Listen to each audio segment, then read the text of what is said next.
Welcome to After Effects. We're going to learn the very basics by creating that animation from start to finish. We have 3 short shots, each covering the most common and fundamental techniques which will be most useful to you. In After Effects, there are about 100 ways to get the same result, so I'll show you the ways that I think are best to those who are new to the software in order to get comfortable in it. And if you are new, it is okay to be overwhelmed. You don't have to be confident with everything right away. All of the amazing motion designers that I've worked with started as someone who's curious and intimidated by After Effects. So if that's you, you're already on the right path. This video is the first lesson from my Motion Foundation course. I'm releasing this one on YouTube as a preview and to teach you as much as humanly possible within 1 hour. The additional 9 weeks are available at benmarriott.com. You can download this project file for free to follow along or to adjust to your own needs. Now this is the default view you'll see when you open After Effects. Now like many other Adobe apps, you can customize it, which is very common, but I like to stick pretty closely to the default because it really is a useful layout. Now there are lots of panels, but don't worry, we don't need all of them. We'll be viewing our work here in the composition window, editing it here in the timeline, like you would in any editing software, but with a few more options, managing our files and assets over here in the project window, and searching for effects and editing our text over here in these collapsible panels, and also accessing some tools up here in the toolbar.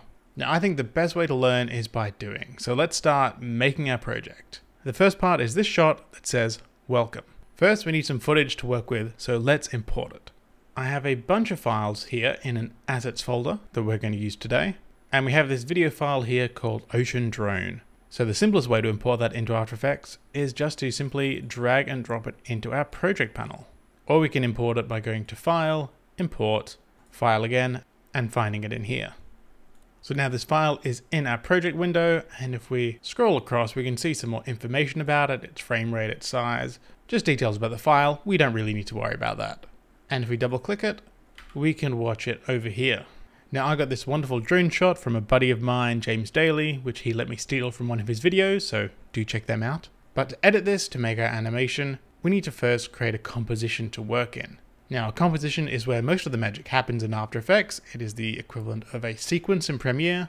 And to create a new one, we can just select this button down here, Create New Composition. Now we have our composition settings. First is our composition name, and let's name ours SH01 Welcome for Shot 1 Welcome. We have a lot of presets here for common formats you might need. For us, we'll have a width of 1920, a height of 1080, which is full HD. A frame rate of 24 frames per second is great. Down here we have common frame rates as well, but 24 is a nice safe one. Down here the duration will edit from 10 seconds to be 5 seconds. And these numbers here mean hour, minutes, seconds, and frames.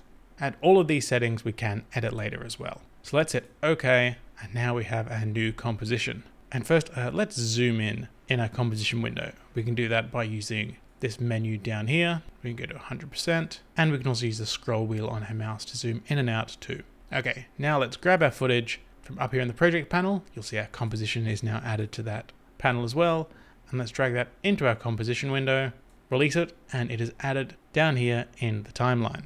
Now we can click and scrub through the footage, and you'll see that we have markers for 1 second in, 1.5 seconds, 2 seconds, etc. All the way up to 5, which is the end of our composition. And anywhere you scrub to, you can also see where your playhead is at over here on the left. And to play it back, we hit spacebar, and it'll run through everything we have here in the timeline. Now right now it is playing back in real time, but once we start adding some effects and graphics, it might take some time to buffer, depending on how intense the effects are and how fast your computer is. You can change the resolution from here from full to auto or to half to make sure you can view it faster at real time. But for these animations, we can keep it at full resolution. And After Effects lets you know what is ready to play back in real time, indicated by this bright green bar here at the top of the timeline. And that is called the RAM preview. So anytime we make changes to what's in our timeline, this green bar will turn gray for a second and then fill back up with green as your RAM and After Effects creates a preview for us. But when this is green, it's ready to play back. And in the timeline, we can click and drag any layer to the left or right, and that will change where this layer starts playing from. So now our footage won't start playing until 1 second in. So we get a second of nothing, and then our footage starts. And the start of this layer has a little black triangle in the top left, and that lets us know that this is the very beginning of the layer. But we don't need to start our layer at the very beginning. We can click the start of it, which brings up these two arrows, and drag it to the right or to the left to trim where this layer starts. So now we get 2 seconds of nothing, and then our clip starts, but it is starting 1 second into that clip. And to move it around, we just make sure we're clicking inside of the visible area, not where it has been trimmed. Let's move this back towards the start. We also have our work area in our timeline, and that is this gray bar with these blue handles on the right and on the left. And within this area is the area that will preview on playback. At the moment, it is the full length of our comp. We can drag this handle at the right, bring it all the way forward to, let's put it at 1 second.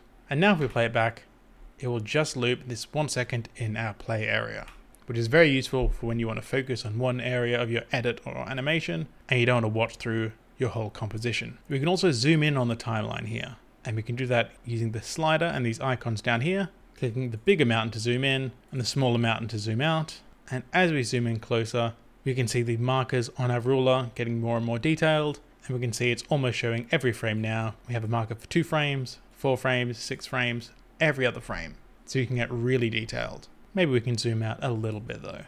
Now let's add some text and animate it. First, we select our type tool from up here in the toolbar, and to create a text box, we can just click and drag anywhere in our composition. And let's just type in the word welcome.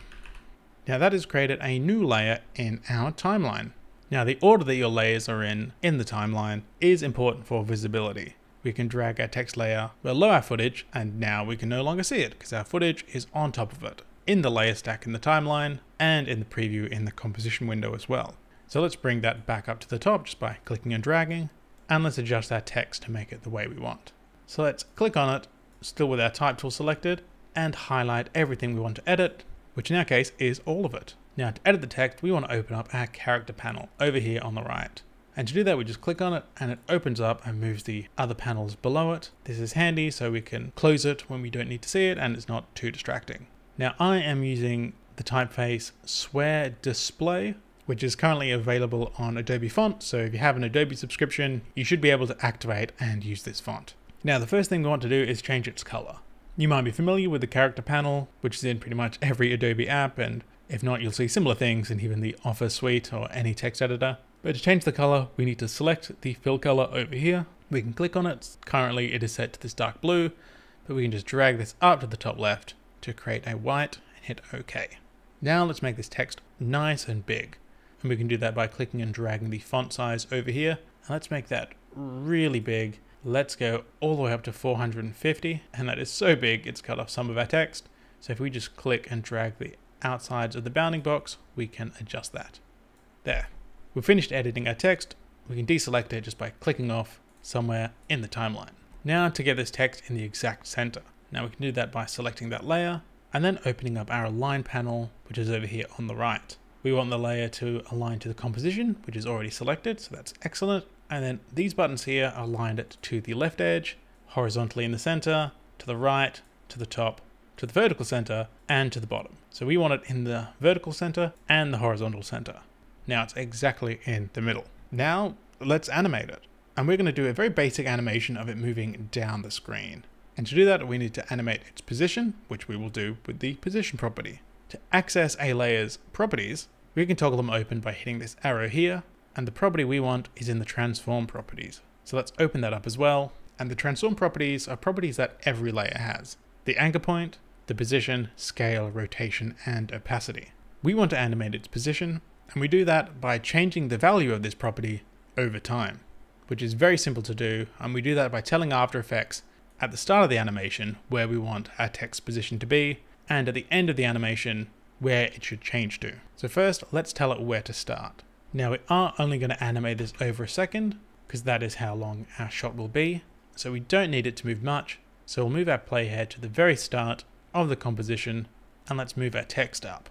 Currently we still have our text tool selected. So let's select our selection tool, which is this arrow up here. And let's just drag it slightly up the comp. And as we're dragging this, if you look down here on the left, you can see the values of the position changing. Now to tell After Effects we want to animate this property, we need to click this stopwatch to the left here, and this will toggle the ability of the property to change over time. So as we select it, it is now turned blue, and we have this marker over here on our timeline, which is where our playhead was when we selected that property. Now this is a keyframe. This is essentially a marker for After Effects to know at this time the value of this property is this. Then if we move our playhead 1 second later into our composition and we move our text layer downwards, it creates another keyframe. After Effects now knows we want our text to start animating up here, and at the end it needs to be down here. And that is going to happen over 1 second. So if we go back to the start, hit spacebar and watch it, we can see we've got our animation. And if you've just created your first animation, congrats. Now using keyframes like this is the most fundamental skill in After Effects. If you can understand keyframes, that they work by changing values of a property across time, you can do a lot of animation in After Effects. Almost every motion you see is some variation of that. Now, if we wanted to rotate our text, we could change its rotation by clicking and dragging it over here. But that didn't create a keyframe. And that is because we hadn't hit the stopwatch next to rotation. So its rotation property is not animated, its rotation stays the same. But if we do hit the stopwatch on rotation, now we have the keyframe. And if we go back to the start of the animation, we can try to straighten this out or angle it the other way. And we can also click inside any of these properties and type what angle we'd like as well. So let's hit -90 and hit OK. So now it is at a right angle facing up, and then throughout the animation it rotates to the right, and because its rotation is so big we barely notice its position animation as well.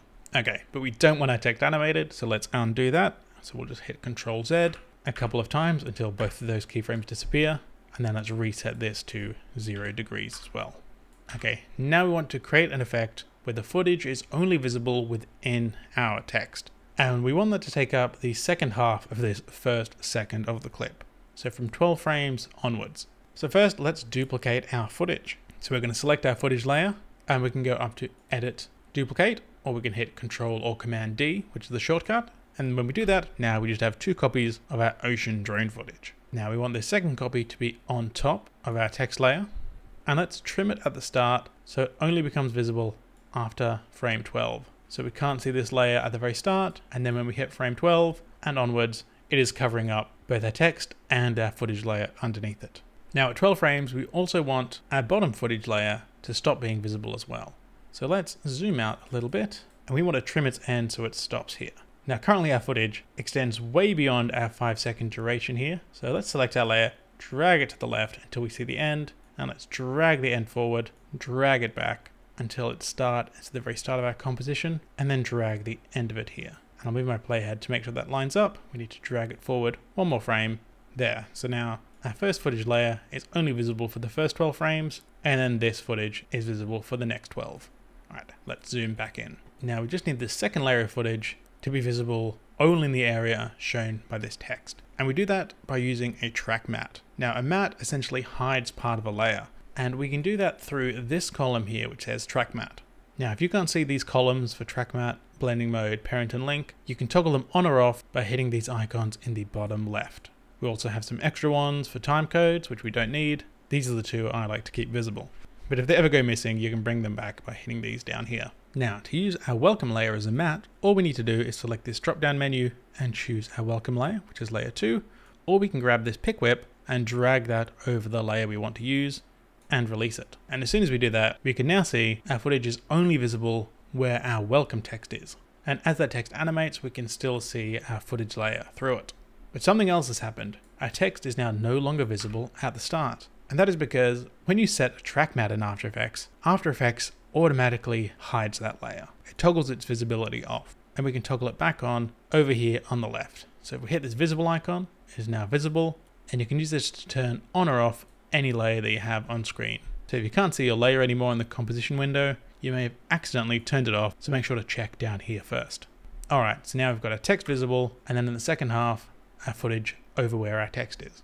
But in the second half, our background is black. And we don't want that. We want it to be the color of our text in the first half, which is white. So our second half is a bit of an inverse of the first half. And one thing to know is that in this case, even though the background appears black, it is actually transparent. And if we hit this checkerboard icon down here, toggle transparency grid, we can see that there is nothing behind this text. At the start, we have our full footage and our text, but here we just have the text. Well, the footage inside the text. Now in our timeline, we can see that that makes sense because there is nothing below this layer. The background only appeared black because it is set as our background color for this composition. So if we go to composition, composition settings, we can see the background color that we had selected is black. And the background color doesn't render, it's not really there. It is just something for you to look at, so you don't have to look at these transparency grids, because that can become difficult if you had something that's all white or all gray or something very thin. It can be hard to see what's going on. So let's actually create a white background for this. And the easiest way to do that is to create a new solid. So let's go up to Layer, New, and Solid. We have our solid settings. Let's select a color here, drag it up to white, hit OK, and we want to name it not white solid 1, but background, and hit OK, and drag that below all of our layers on the timeline. And there we have it. Our first shot is complete. And if you are finding this video useful, hitting that like button really does help me out a lot and the channel gets seen so that I can keep making more of this type of content. If you've got the time to hit it, I'd be ever so grateful. Alright, now onto shot 2, where we'll be creating this. Now I designed this shot inside Illustrator, so let's import this into After Effects. But first, let's notice that I've separated a lot of the elements onto their individual layers, and that is going to make it much easier to animate. Alright, let's go over to After Effects and import that file. While we're here, we might have also noticed that After Effects has created a solids folder in our project panel, and if we open that up, we can see our background layer here. So as soon as you create a solid or some other types of layers, After Effects automatically puts it in a little solids folder up here, but we don't really need to know about that. Just know that After Effects is doing this. No one has hacked into your computer and started creating folders. So let's import our Illustrator file, go up to File, Import, File, navigate to where it's saved to. Here it is here, and we want to make sure we import it not as footage, because that will import it without any layers, just as if it was a JPEG. We want to import it as composition retain layer sizes. And create composition we can tick, because we need to create one anyway, so let's just import it like this. And as we do that, we see we have a new composition in our project panel and a folder called Shot02 2 layers. If we open that up, we can see all of our layers that we created in Illustrator. We can preview them up here on the top left, but let's close that and open the Shot02 composition. And we can open it just by double clicking. And if you double click welcome, it opens that composition as well. And down here, we can also see our options for Shot 2 and Shot 1. Now by default, the composition settings are the same as our most recently created composition, which we did for Shot 01, and that is perfect for us here. 5 seconds, 1080p, 24 frames per second. Now you might ask, why are we using 5-second compositions when this shot and our previous shot are only 1 second long? And that is because it's actually easier when you've got more room in the timeline to work beyond the area that you're actually animating for, and you'll see why soon. And it's also often better to create a shot slightly longer than you need it, because you can always trim it down in the edit, and you have a little bit extra buffer as well. Exactly like if you were filming a scene with a camera, you always want to get extra footage, because if you need extra in the edit and you don't have it, it can be hard to work around. Okay, so let's start animating this scene, and we're going to start animating these bars here, which we're going to have this blue, pink, and yellow color, filling up the bar, repeating, and looping. Now let's start with the bottom bar, which I've labeled bar bottom down here. And for this particular animation, it is going to be simpler to actually create it from scratch in After Effects using shape layers. So we can do that by selecting our rectangle tool from the toolbar up here. And if we also click and hold, we can see all of our other shape tools as well here, which come in handy. And we have the pen tool to the right, which we can also use to create different shapes. But for now, we just need a rectangle. Now, before we start creating our shape, let's actually first deselect this layer, which is already selected. We don't need that, and that will just confuse things. So let's click off this layer. And now let's create our shape. But first we want to choose its color. So at the moment its fill is this hideous looking brown color up here. So if we click on that, we can choose another color, and let's eyedrop this dark blue and hit OK. And let's actually zoom a little bit into our composition. I'm going to do with a scroll wheel, so we're a little closer to the shape. And if we want to move around while we're zoomed in, we can hold spacebar on our keyboard and click and drag to just move about. Okay, now we're ready to draw our rectangle. I want to be as close as I can to this shape, so I'm going to start at the top left, click and drag, and just try to line it up at the bottom right, and release when we're ready. There. Now that creates a new shape in our timeline, which is called Shape Layer 1, but let's rename that to keep our layer tidy. And we can do that by selecting it and right-clicking it. And we always label our layers because it makes it so much easier to navigate, especially once we start having a lot of layers, and especially when we're working on projects with other people. It may seem like an annoyance in the short term, but it saves you so much time having a clear and organized project. And you'll be everyone's favorite person to work with, I guarantee it. It is a great habit for anyone at any level to have, so you may as well start developing that habit as soon as possible.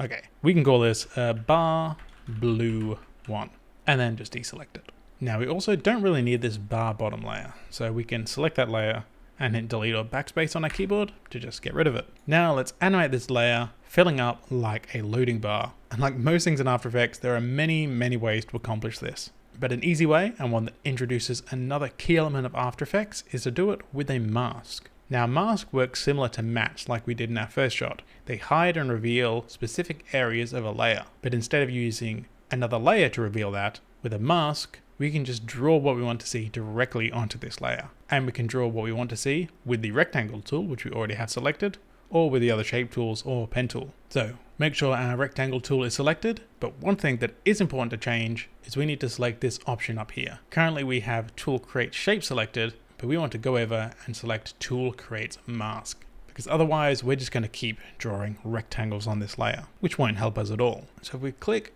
and drag, we can see as we do that, the rectangle that we're creating is revealing our layer. Our shape is only visible within the bounds of this mask that we're drawing. And that's essentially what we want to animate. We want to animate this mask revealing our shape exactly like that, starting at the left and expanding to reveal the whole shape. So let's finish drawing this mask by releasing the click I have on my mouse. We want to line it up at the very end on the right and release.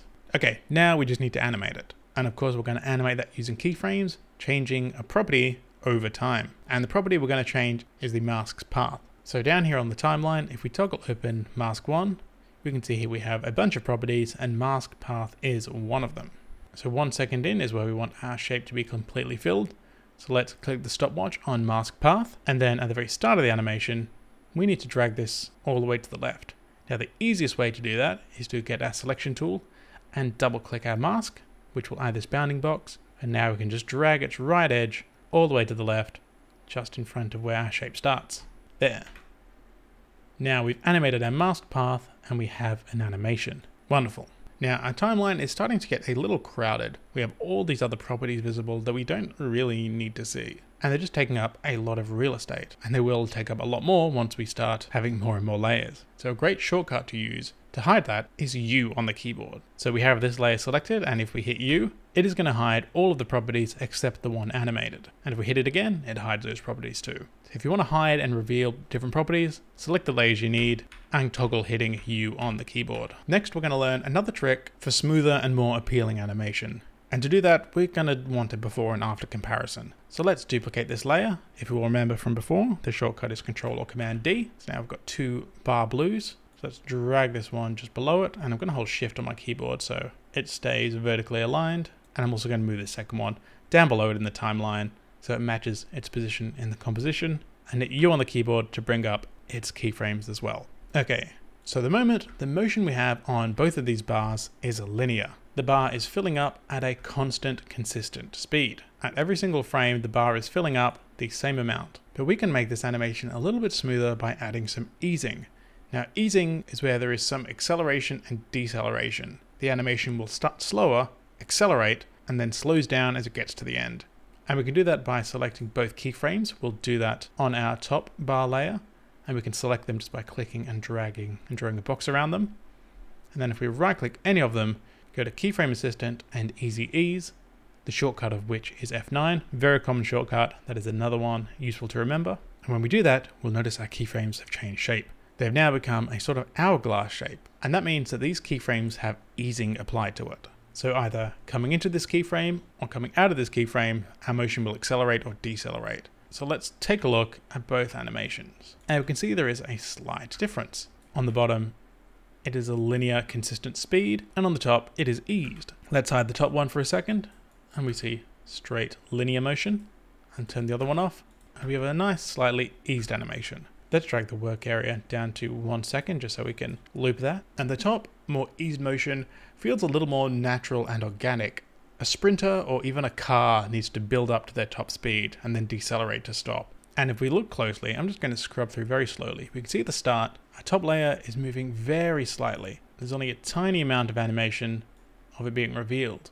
But by the time we get to the middle, it is having to speed up and move even faster than the one below it because it has to make up time for being so slow at the start. So it pulls ahead of our linear motioned bar, and then as we get closer to the end, it is slowing down and they will finish at the exact same time. So adding easing doesn't change the time that it takes to get from one end to the other, it just changes how it speeds up and slows down within that process. It's a more familiar motion to us and is generally a bit more pleasing. Now, if you are animating a robot or something that is already in motion, linear motion is great, but generally a little bit of easing is nicer. Okay, now we can get rid of our second bar that we've made down here, so let's just delete that.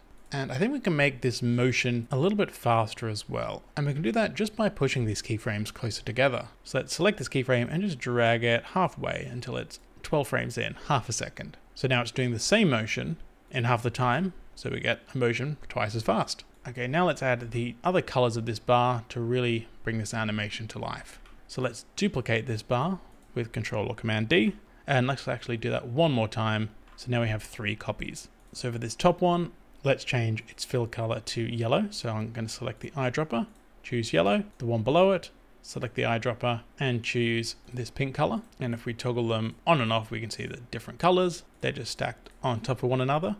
And let's rename our layers from bar blue to bar yellow 1 and bar pink 1. And while we're renaming them, let's change the label color of these layers too. At the moment they're blue, which is the default for a shape layer, but we can change what color they appear in the timeline. And we can do that by clicking this box here on the left, and we'll change this one to fuchsia and the yellow one to yellow. Now it's just a little more obvious which layer is what at a glance in our timeline. And let's select both of these layers and hit U on our keyboard to reveal their keyframes too, because now we are going to offset their motion. And that is just a bit of a fancy way of saying we're going to delay the motion of these to create a bit of a fun effect. So let's drag our pink layer over about 6 frames. So it is going to start halfway through our blue bar's animation and then move the yellow one over another additional 6 frames from that. So our blue layer is going to start, then our pink layer, then our yellow layer. And let's expand our work area too. We don't need to be restricted to 1 second. So here we are, we have a bar filling up 3 times, once with each color. But we don't want them to fill up just once with each color. We want them to do that again and again. So the best way to do that is to select these layers and duplicate them. So let's select them all. I'm going to select the bottom one, hold Shift on my keyboard, hit the top one, and then hit Control or Command D, and that will duplicate all of these layers. Now I do want them all on top, so I'm going to select any of them and just drag them to the top of the layer stack, and then we can drag them over to the right. We can also hit U on our keyboard to bring up their keyframes, just so we can line them up a little bit easier. And now we have each one of them filling up the screen twice. Now we do want this to happen a few more times, so let's again select all of these layers, hit Command or Control D to duplicate, drag them up to the top, bring them over to the right to offset them. Now we've got a nice few seconds of this bar filling up. And from one really simple animation, just a mask path animating and a couple of creative duplicating, moving our layers and changing the color, we've got a pretty captivating little animation here. Now we still need to animate our top bar, and our timeline is getting pretty full of these bar layers. Luckily, we can do something in After Effects called Precomposing, which essentially puts all of these layers in their own composition. So I'm going to select all of these colored bar layers, right-click any of them, and select Precompose. That prompts me to create a new composition name, and I will call that Bar Color, and hit OK. And now in our timeline, all of those colored layers have disappeared, and we just have this one sand colored layer called Bar Color, which is in fact a new composition that we've made. We'll find that up here in the project panel. And if we double click into that, we can see it contains all of our colored layers and only those colored layers. And this is kind of the equivalent of nesting in Premiere, like a kind of grouping or creating a symbol in other software. Now, if we head back to shot 02, we can see the real power of precomposing. And that is that we can use this composition again and again. And if we ever needed to make a change to this composition, we can go into it, make a change, and that change will be in effect every instance of that composition that we've made. All right, so we need to use this for this top bar here. So let's duplicate bar color with Command D, and we could just click and drag it to move its position up to the top and play it back. But then we've got them animating in the same direction, and we don't want that. So let's undo that, and I'm actually going to rotate this composition so it's animating in the other direction. So let's open up its transform properties, and let's increase its rotation, and we'll try to line it up with the top. And if we can't do it exactly by hand, we can click and type, which we know it'll be 180 degrees, then hit OK. There. And we can also delete our bar top layer as well from Illustrator. So let's select that and delete it. And now if we play it back, we've got both bars animating in opposite directions.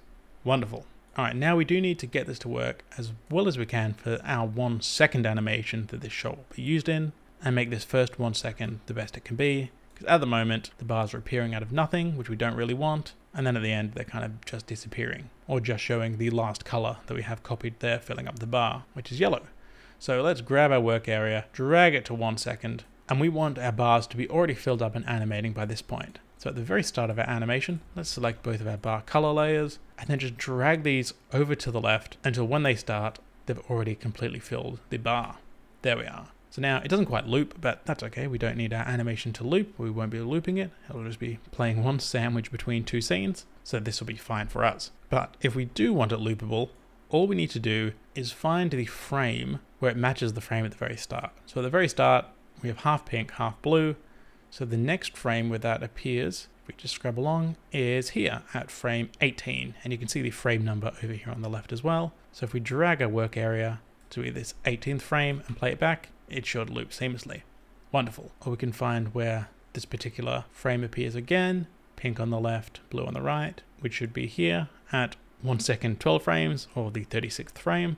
So if we expand our work area to there, it should loop as well. Not that we need it to loop, but it's handy to know as well. All right, now we want all of these elements to zoom in. We need them to get bigger as our imaginary camera moves closer. And the easiest way to do that is by animating their scale. Now, I know that our middle rectangle is in the exact center of our comp, so let's start there. Now we'll open up its transform properties again to get to its scale, but instead of toggling down its transform properties like this, we can use a shortcut. And because all of these properties are used so often in After Effects, they've got some really easy shortcuts to remember. S is for scale, R is for rotation, P is for position, and T is for opacity, or transparency, if that's easier to remember. I guess Adobe thought that the shortcut O would be too confusing.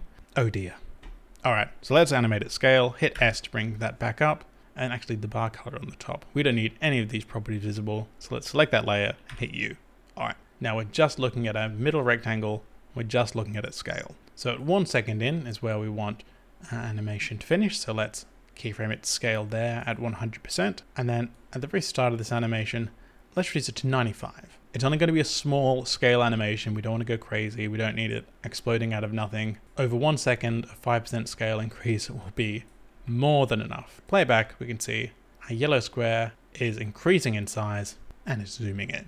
Now, we don't really want to have to do this for all of our layers. So what we can do is use another technique which is important in life and in animation, and that is parenting. So you'll see this column on the right in our timeline called parent and link. And with this, we can essentially attach or link one layer to another, or multiple layers to one layer.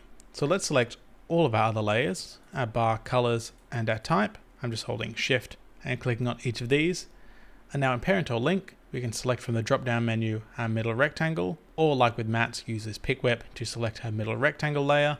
And when we release, we can see they're all linked to layer 4, middle rectangle. And now when we play it back, we can see now all of our layers are zooming in.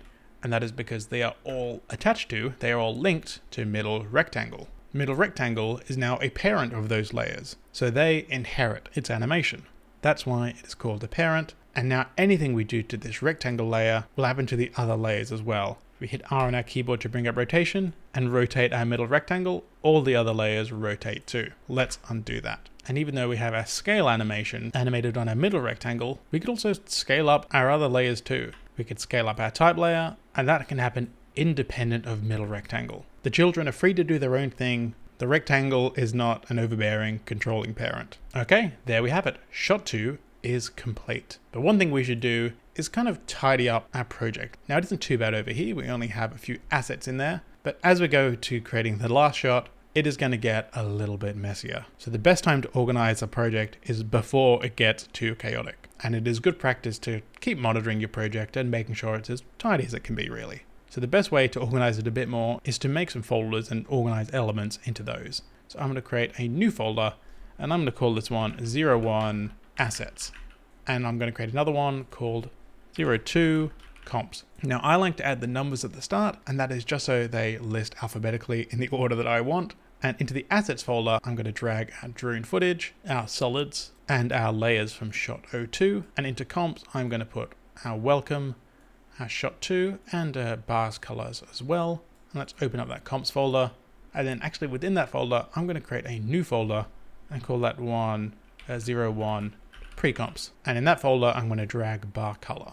There, that is much nicer and is nice and organized. Now, this isn't the only one true way to organize a project. You don't have to use this exact structure, but it is good that you have a structure. It will go much, much smoother than with no structure. And I found this structure really works for me for small projects and for big projects as well. Now, this is a natural break to let you know that I do have a course available that I've designed to be the resource I wish I had while starting motion design, teaching the most foundational elements in depth across a whole bunch of fun, practical projects. I'm really proud of it, and it's available on my website. There's a link to that down in the description. Anyway, back to it. On to shot 3, where we will be making this. A little more involved for this shot, so get ready. And first, we will need to create a new composition. So let's hit the new composition icon, and let's call this Shot 03 After Effects. All the comp settings are fine, so let's hit OK. Drag that into our comps folder. And then we've got a bunch of assets that we need for this shot. So let's drag all of those in. We have the After Effects icon, so let's drag that into our assets. We have this paper texture, drag that in there too. And then we also have this folder of lots of photos of hands. So let's select all of those, drag them all in, and let's also create a new folder for these in the project as well that we'll call hand stills, and drag all of our hands into there. Now, for a quick explanation as to how I made all of these hand images is I essentially took 8 photos of my hand in different stages of opening up. I took them into Photoshop, removed the background from each one of them with a magic wand tool, and then just saved them out as transparent PNGs. All right, now let's get started by dragging these hands into our comp. Now I'm going to select them all, but I'm going to first click on hand number 8, hold shift, and then click up to hand number 1. And that is because when we drag them in, it will drag them in the correct order with the open hand at the top, with hand 08 at the very top. So the first layer you select will appear at the very top. It's not that important, you can always rearrange them, but why not do it the right way first? Now they're all looking maybe a bit too big for the composition, so let's scale them all down. So while they're all selected, I'll hit S on the keyboard, and then scale them down to about 80%. There, that's looking a bit better. And let's make sure we are aligned to the middle. So our align tab happens to be open again. So let's align the layers to composition. We don't want to align them to one another. And there we are, right in the middle. Okay, now we need to put them into a sequence. So let's actually hide their scale. We'll do that by hitting U. And to put them into a sequence, first we need to trim them down to the length of each frame. So I'm just going to drag the very end at the right and drag them down, and I want to make sure they're about 4 frames long. So 1, 2, 3, 4. Okay, happen to drag correctly to 4 frames. Now what we need to do is just spread them out so one starts where the other one finishes, starting at hand 01, finishing at hand 08, and we're essentially creating a stop motion animation. Let's see how that looks. All right, that is looking pretty good. Got a nice stop motion effect. Now I do think we want to make these last 4 layers last a little bit longer because there's not as much movement happening, so I want them to just be a bit slower. So let's select these all, and I'm just going to drag them out another 4 frames and then push them out to be in a sequence again. Okay, there we go. So the hand opens up and then it's a little bit slower when the hand is open. Wonderful. Now at the moment our hand animation is lasting 2 seconds and we do want it to last more than that. So we're just going to repeat the last 4 frames. So let's select them all. Command D to duplicate, or Control D. Move them to the top of the layer stack, move them to the right, and then I'm going to select all versions of that again, duplicate, drag to the top, and offset those as well, even extending beyond the length of our comp. Alright, now we have a nice kind of long looping animation, well, opening up at the start, and then jittering slightly once they're open. Now again, our timeline is just full of all these stills of hands, which we don't really need to animate any more than that. So you guessed it, we are going to pre-comp these to make this comp easier to navigate. So I'm going to select all of these layers, right click, pre-compose, and we can call this hand stop motion, hit OK, and then move that comp into our pre-comps folder. Now we do want to have our hand black and white and have some more contrast, so it looks a bit more like a newsprint, or maybe that it's been photocopied and cut out of a magazine or something. So let's now apply some effects to it, which is another reason in itself to pre-comp it, so we don't have to apply the effects to every single layer. Now, the effects live over here on the right in this panel, Effects and Presets. And as soon as we click on that, we can see there are a lot of effects. And these aren't even the effects. These are just groups of similar effects. If we open up the distort section, you can see there is a lot of distort effects, filling up the entire panel just of distort effects. And that is the reason we have this very handy search bar on the top of our effects and presets, because it is much easier to search for the type of effect that you need rather than going through all of these one by one. Now first we need to make this black and white. And again, there are a bunch of effects that we could use to achieve that. Now one is called Hue and Saturation. So I'm just going to type in hue. We can see there are a few effects that have the word hue in it, but color correction, hue and saturation is the one we want. Now we can just double click on this effect because we already have this layer selected and it will apply it. And we can see it pop up over here on the left. And this is the effects control panel. And you might be concerned, where is the project panel gone? But if we select this arrow here, we can see project panel is just over here. It is just being hidden in the meantime while we adjust our effects, and we can click back and forth between these to choose what we want to see. Alright, so in our effects, hue and saturation, you might be familiar with this from Photoshop or from other effect software, and we have a few different properties we can affect here. Master hue, we can adjust to change the color of our layer. Let's undo that. Master saturation, we can make it more saturated, more colorful, or less saturated, more black and white. Let's leave ours at -100. And lightness is just how bright or dark it is. Let's undo that back at 0. Now we need to add some more contrast. And we're going to do that with an effect called curves. Again, just double clicking on that curves effect and it will pop up over here in our effects panel. Now the curves effect is a powerful tool that allows you to adjust the brightness and the contrast of your footage. Now it works by mapping the input values to output values using this customizable curve here. So the x-axis, the horizontal axis, is the shadows and highlights of an image. The y-axis is the brightness. So at the moment, on the shadow size, the shadows are not very bright at all. Our curve is at the very bottom, and on the right, the brightness is at the very top, so they're very bright. And we can manipulate this curve to alter those. So we can bring the shadows brighter by bringing this curve up to the left. We can make the highlights darker by bringing this down. We can alter the midtones by making them brighter or darker. And we want to do both of those last two. And we can do that by creating an S-curve. So we make the midtones closer to the shadows darker and click and drag it up to create the midtones closer to the highlights, the brighter midtones a little bit lighter. That's maybe a little too extreme. Let's make it around this shape, like an S, and this is sometimes called a contrast curve. And this is looking pretty good to me. Now, we won't need these effects controls, so let's go back to our project panel. I find it comforting to be able to see this in its nice organized glory. And now let's add a background layer. Just like we did before, let's go up to layer. We can't choose anything, these are all grayed out because this layer is selected. So let's deselect it, just clicking anywhere else. And then let's go up to layer, new solid. And we want to change its color. Let's make it a bit of a dark gray, hit OK, and name that background and hit OK. Wonderful, drag that below our hand. And now let's add our After Effects icon. That's over here in our assets panel. We can close that folder with hand stills. We don't need them anymore. Drag that over here. And of course, we're going to need to scale it down. So S on our keyboard and scale it down till it looks kind of like the natural size would be in that hand. Maybe 33. 33 will be fine. And maybe let's scale down our hand too. Maybe it's a little bit big. So let's open up the scale of the hand and drop that down to maybe 90. Okay. Now it's cutting off the very bottom, so we can just drag that down slightly. There we have it. That it looks like a good fit for the logo in our hand. Let's actually select the After Effects logo, move it up a little bit more. There we are. Now animating the logo.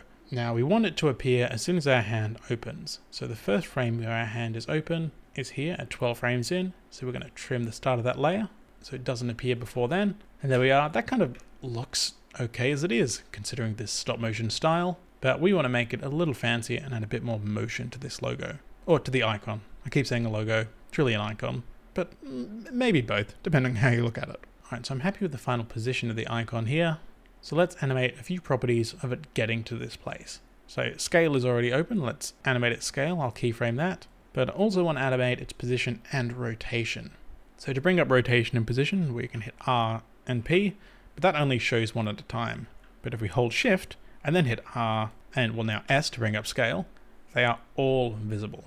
So let's keyframe them all at this point, 1 second in, and then at 12 frames in, let's make some changes to each of these properties. So position, let's just drag it down a little bit so it's going to look like it pops up. Scale, drag it down a touch too, not too much. And rotation, let's just rotate it a little bit to the left, counterclockwise. So now when we play it, well, it looks a bit floaty, but it's popping up out of the hand in a bit more of an interesting way. Okay, so how can we make it a bit more interesting? Well, we can add some easing. So let's select all of these keyframes, right click, keyframe assistant, easy ease. Now there's a bit more of an easing that looks a little better, but not too great. I think we can improve it by making it faster. I think it's just a little too slow to pop up out here. So let's grab these last keyframes and just drag them over to about there. So now it's going to be pretty quick popping up. There, that's a little better. And I think it's going to get even better when we add some final touches which are coming up.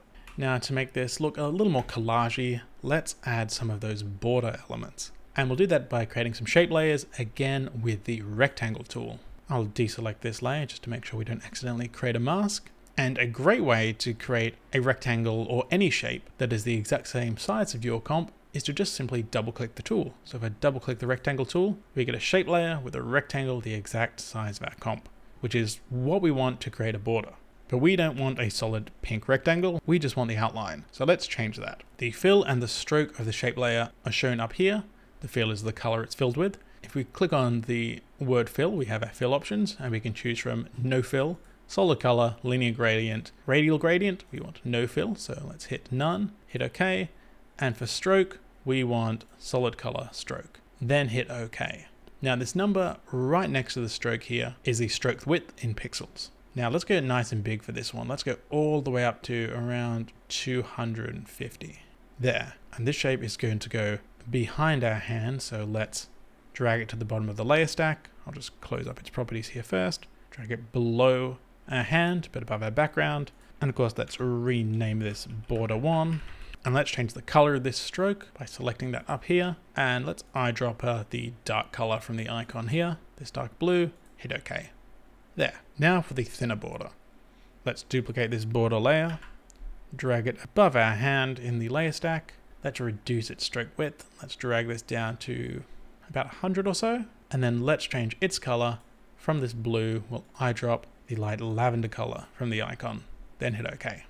Alright, this is looking a little more legit now that it has a nice colorful border on it. Now we just need to add a looping texture and some final effects. To make our looping texture, we're going to use this paper scan element that we have here. Let's double click on that, and you can see that this is just a piece of paper that I have painted black and adds a little bit of the paper texture in there.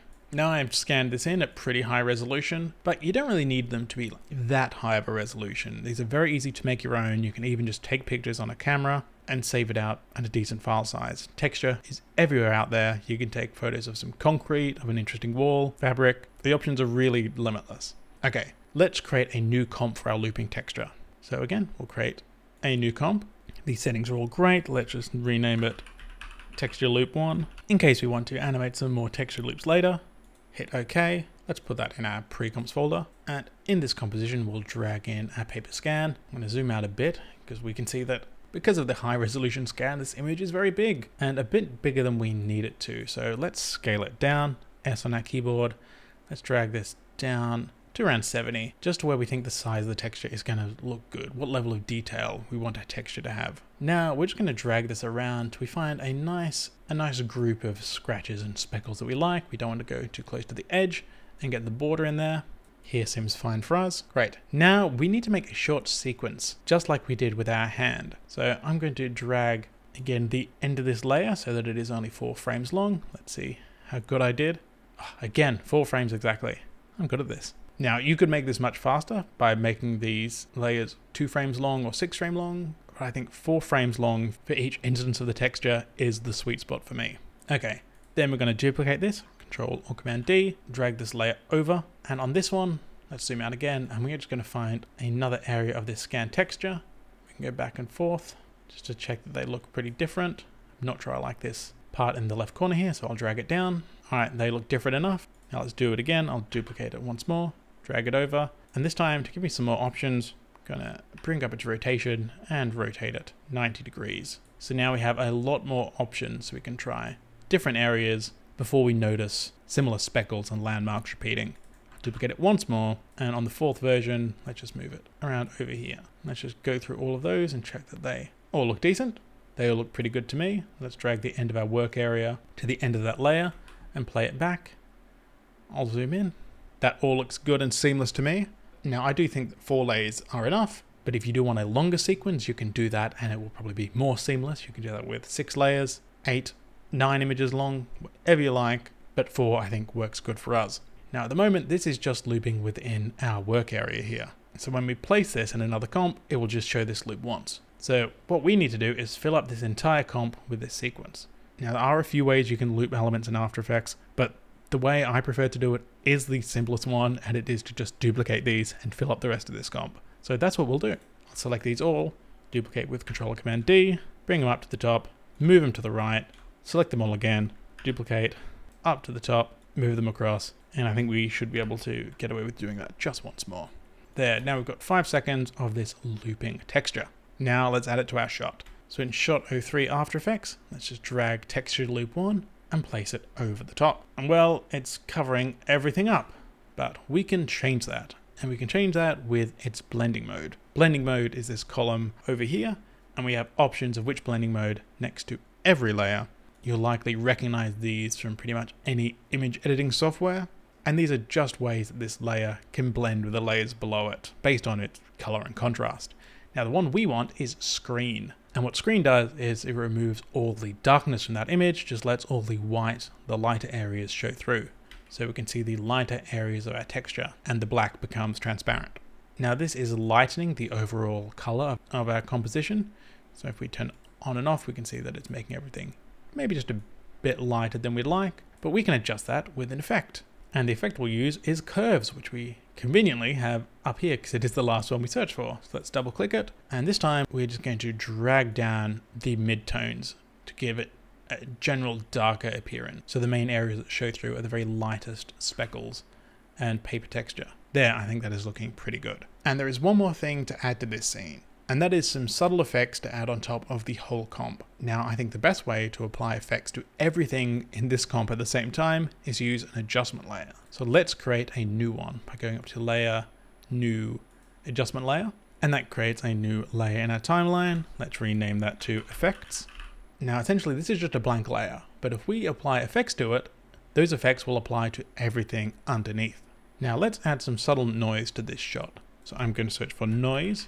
And you can see there are lots of types of noise we can add. Let's just add plain noise, the one that just says noise. And I'm going to zoom in a bit so we can really notice the noise. And if we increase the noise, we can see that it's just adding lots of chaotic noise to our shot. We only want it pretty subtle, maybe around 8% noise. And we can turn an effect on or off up here by clicking FX. And we can see that it just adds a little subtle noise. I like the way noise looks on here. You might want your animation really super clean, but I think if we're going for a stop motion collage look, a little bit of noise, texture, a bit of chaos, just makes the whole thing come together. And often you would get excessive noise in sort of printed photocopied elements too. And it just removes a bit of the digital sheen that we are getting with this digital animation. All right, so we've added our noise.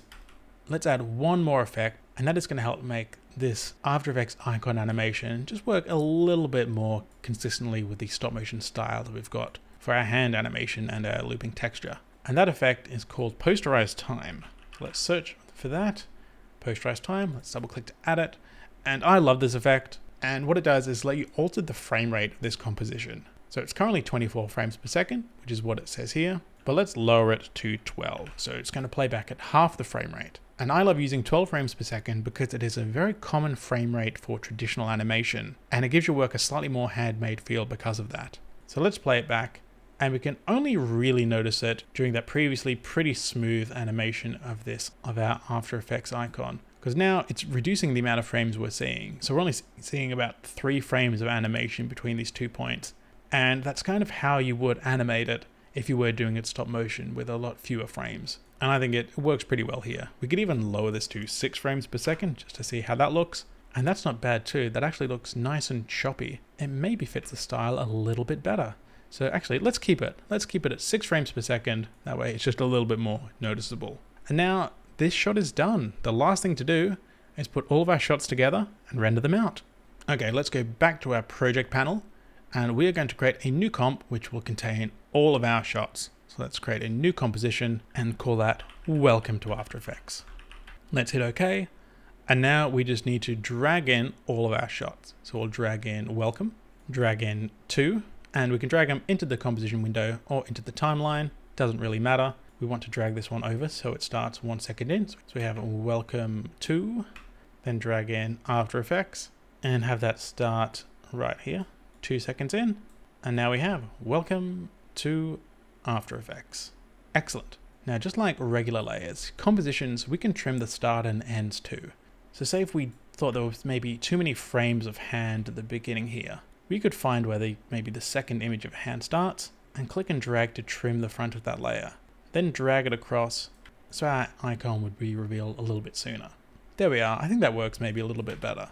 Welcome to After Effects. Yeah, I like the timing for that. Now we're ready to render. So all we need to do here is go up to Composition, Add to Render Queue. And when we do that, it opens up our render queue here. And it is a queue because we can add multiple compositions to this, hit render, and it will render them all in whatever order we put them in. Now we just want to render one composition, so no need to add any more. Now we have a few options here. We have render settings. Currently says best settings. We have a little drop down menu here where we can choose other settings. We click on best settings, it gives us more options. Now best settings sounds pretty good. It sounds like the best settings to have. And 99% of the time I render with best settings. The only time I haven't is when I want to render at a lower resolution. And I've only done that if I was working on a really big job that was going to take a long time to render and I needed to send a render to the client. So instead of spending the last hour of the day rendering, I would only spend the last half an hour of a day rendering. So I'd get more time to animate. And the client normally doesn't care if they're watching a half resolution video while she's still working on it. Best settings for us is okay, so let's hit okay. Then we have output module. And we have another drop down menu of some common outputs, and you can make custom templates for your own here as well. Now for most cases, I would recommend outputting at a H.264. H.264 is the name of the codec, and it is essentially the best compromise for high quality with smaller file size. The MPS at the end is the only difference between these three options. That's the bitrate. The higher the bitrate, the higher the quality, and the larger the file size.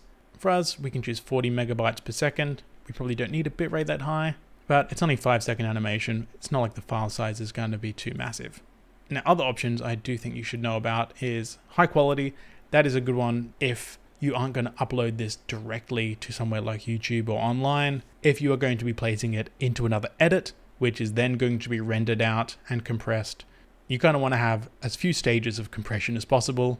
So you can render it out as high quality. Lossless will not compress it at all, but your file size will be absolutely enormous. I'm talking gigabytes for a few seconds. So if you want the highest quality possible, choose that. And high quality with alpha is great if you have any sort of transparency in your file that you want to keep. If you have any sort of blank areas that you want footage to be seen under when you add it to an edit. But for us, let's go to H.264, match render settings, 40 megabits per second. And then output 2, it is not yet specified. This is just the output folder. So let's select this. I'm going to render it into the renders folder, and I'll keep its common name, Welcome to After Effects, save it, and then hit render. You'll see the bar fill up, and then we'll get a nice satisfying chime, meaning we're done. And if we go to that folder, we can see our animation is here, and we can watch it. Now we have learned a lot in this short time about the most important features in After Effects, and we have only just scratched the surface of what's possible. And a reminder that you can download all of the files that we used today in the project for free in the description. And if you are looking to learn motion design, I do have a course on my website that is in the description too. And I've got plenty of videos on this channel all about learning After Effects, motion design, motion graphics, fun animated stuff.